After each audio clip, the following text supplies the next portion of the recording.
Derek, can you talk about, like, for me as a fan, one of the things that I find really frustrating are artists who show up when they want to sell me something, whether it's a ticket to a show or an album, and then they disappear for 18 months. And so I'm curious as to, has there been any evolution, or do you think there should be any evolution in how marketing can be more evergreen? Yeah, I mean, I think a big part, again, just going on specifically my artists, you know, Instagram and Facebook, Twitter, wonderful tools and really good to, sell your products, your merch, your shows, advertise things, your songs. But I think honestly, like the most success I've seen with posts that have gone quote unquote viral or the most relevant are the more casual, or trying to think of the word right now, but just the type of posts that just are one of the guys sitting in a chair or sitting in a good setting that's not like pushing a product. Yeah, it's authentic. It's not a commerce post. It's a person. Correct. It's just basically them in real life. Just just seemingly comes out of nowhere. Just a real nice picture. Those get the most likes, the most shares, the most responses, for sure. I think the four of us have all worked in like the same scene too, and I think you can smell a fake pretty quick. Yeah. In your career, you've worked with hardcore bands to the radio bands, and it's real. If they're not true to themselves too, it makes it really hard. So Tim, how do you balance that when you've got an artist who, like, not posting is them being true to themselves, but you need them to do stuff? Sometimes that does get really hard, but you can do, you don't have to, like, it could be like, what am I listening to on Spotify? Sometimes that's personal enough. Like, is your artist a gym rat? Maybe he doesn't want to show his face, but you can be like, here's my gym routine. Is he a chef? Is he a gamer? Like, you can go in different ways where it doesn't have to be just, here I am with 4 girls, or something like that. And I think there's balance to it all too, because as you're saying, that is very nice to see. I also see artists that do too much of that too. Like, yes. We don't need to see what's going on every 15 minutes of the day. We do want to see things. There is a good solid balance between showing your lifestyle photos, advertising your tours and your merchandise, and not overdoing each of those items, spreading in balance, spreading it across the board. Derek, any marketing that you guys do for revenue generation between tours for the bands? I mean, yeah, also, different merch exclusives. One thing that's been really successful for me is like, and again, this goes back to bands that have a very long-standing fan base. We find very unique things within the wording and the lyrics of the songs, and we make products out of that the fan base would love. Like, an example is like this lyric in one of the Dance Gavin Dance songs that talk about Pico de Gallo. We made our own Pico de Gallo brand, put it up for sale, and it sold out like within like an hour's worth of time, hundreds and hundreds, close to thousands of salsa. and that was a great revenue generator, made the fans happy, and it's a collectible item. So, I mean, that's something that we're definitely doing. I mean, right now in 2020, I think we're all pivoting and shifting to figuring out ways to, create sources of income through streaming and video and things like that we couldn't do with, that we didn't probably pay attention to as much when we were focused on touring and merchandise. Eddie, that's an awesome point that Derek just brought up on the focus on streaming. And it sort of ties into what you were talking about, that piece of low-hanging fruit of pinning your songs to Spotify. Like, how are you directing fans to Spotify to get more of those streams? Is that so low a revenue generator for the bands that it isn't a focus? No, it's a big focus. Okay, good. Yeah, it's a big focus. I mean, it's not necessarily just for revenue. It's a good marketing point. When you can say to somebody, I've got 10 million streams. I mean, Derek, Mike, what's the math on that? How much is that going to generate revenue-wise?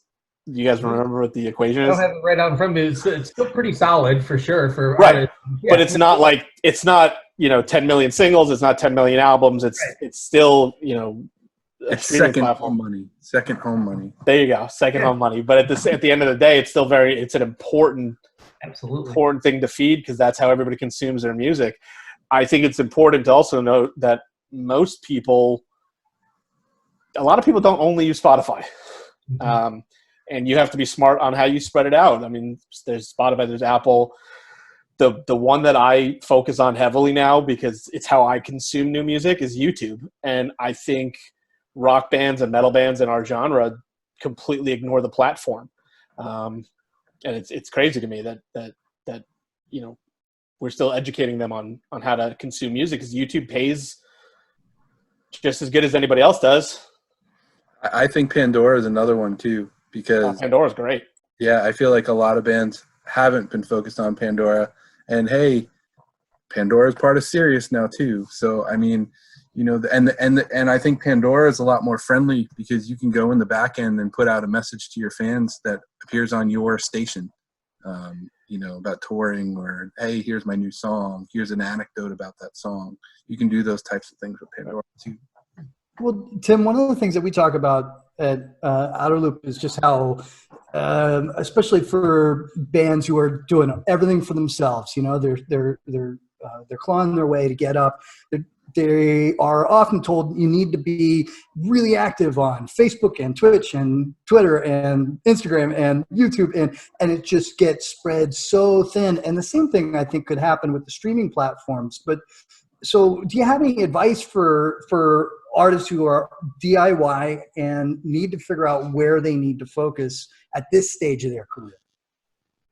I would actually say that you can spread it out between members as well. If there's one person that's more familiar with the Twitter, have him run the Twitter.